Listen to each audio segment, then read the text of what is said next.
لماذا يخلقنا الله وهو لا يحتاج إلينا أو لا يحتاج لعبادتنا؟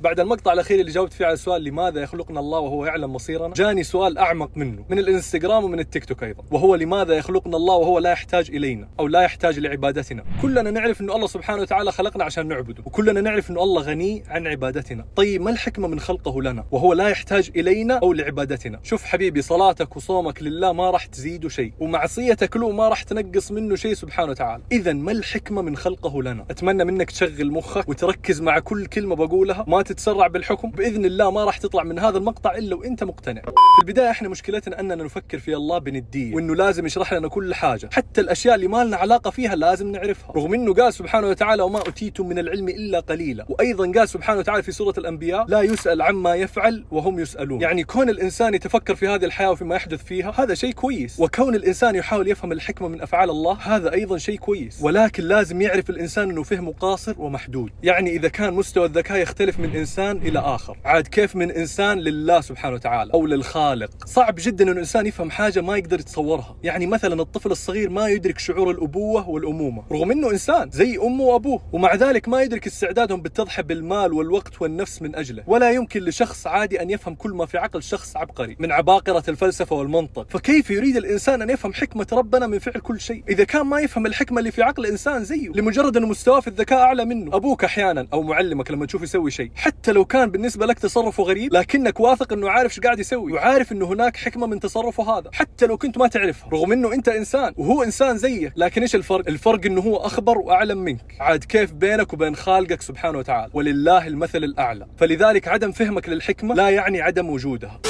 خلوني أعطيكم مثال. فلنفترض أنه في سيدة وولدها دكتور في الجامعة، والسيدة هذه قررت أنها تسوي حفلة وزبطت لها كذا كيكة كبيرة، وقالت لولدها تعال وجيب معاك الدكاترة اللي يدرسوا في الجامعة. فلما وصلوا البيت وقاموا ياكلوا في الكيكة، قام الرجل ولد السيدة قال لدكتور الفيزياء من فضلك قوم اشرح لنا المكونات الفيزيائية اللي في الكيكة. فقام دكتور الفيزياء وبدأ يشرح لهم، وبعد ما خلص دكتور الفيزياء قام قال الدكتور المسؤول عن فنون الطهي والطبخ اشرح لنا مكونات ومقادير الكيكة وكيف انعملت. بعدين جاء دكتور الكيمياء وبدأ يشرح لهم التغييرات الكيميائية اللي حدثت على الكيكة لما دخلوها الفرن. بعده جاء دكتور الاقتصاد وقال لهم كم كلفت الكيكة. آخر شيء جاء الدكتور متخصص في التغذية وقال لهم كل قطعة كم فيها سعرة حرارية. طبعا بعد ما خلصوا كلهم وكل واحد تكلم في التخصص تبعه، قام ولد السيدة وقال طيب عندي لكم سؤال، مين يعرف ليش أمي سوت الكيكة؟ وعم السكوت المكان، ما حد من الدكاترة عرف يجاوب على هذا السؤال. الوحيد اللي كان يعرف الإجابة اللي هي السيدة، رغم أنهم كلهم دكاترة وكلهم علماء، كل واحد عبقري في تخصصه وكلهم أذكياء، ولكن ما عرفوا الحكمة من صنع الكيكة. هل لأنهم ما عرفوا السبب من صنع الكيكة يقدروا يحكموا أو يجزموا أنه ما في سبب، أو أن السيدة سوتها فقط للتسلية؟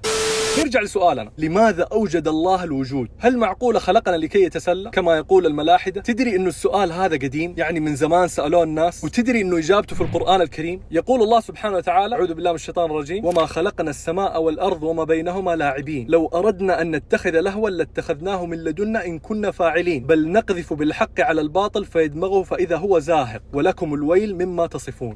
إذن الغاية من وجودنا هي لينتصر الحق على الباطل وينتصر الخير على الشر، فأنت حر تختار لك الفريق اللي يناسبك، إما أنك تكون من جنود الحق أو من جنود الباطل. هذه هي الإجابة، وهذا اللي يبغاك الله تعرف واللي يستطيع عقلك استيعابه. فإذا كانت الإجابة أقنعتك فهذا ممتاز، أما إذا ما اقتنعت فهذا لقصور فهمك ومحدوديته. زي ما تؤمن أن العلماء عباقرة وأنهم ما يسووا شيء إلا بحكمة، حتى لو ما استوعبت هذه الحكمة خليك مؤمن أن هناك حكمة من إيجاد الخالق للوجود، وعدم استيعابك لهذه الحكمة لا يعني عدم وجودها. فنصيحة لك انشغل بالعبادة وأخلص نيتك، وخليك مطمئن وواثق أنه كل فعل الله حكمة. بالطريقة هذه سترى الكمال في كل شيء حتى لو ما فهمت الحكمة منه. من يفهم هذا الكلام لن يزيده فهم الحكمة إيمانا، ولن يقلل من إيمانه عدم فهم الحكمة. مرة ثانية نبغى نوصل لمرحلة ما يزود فهمي للحكمة من إيماني شيء، ولو ما فهمت ما ينقص في إيماني حاجة، لأني مؤمن أنه كل فعل الله حكمة. أسأل الله لي ولكم الجنة، قولوا آمين. مع السلامة.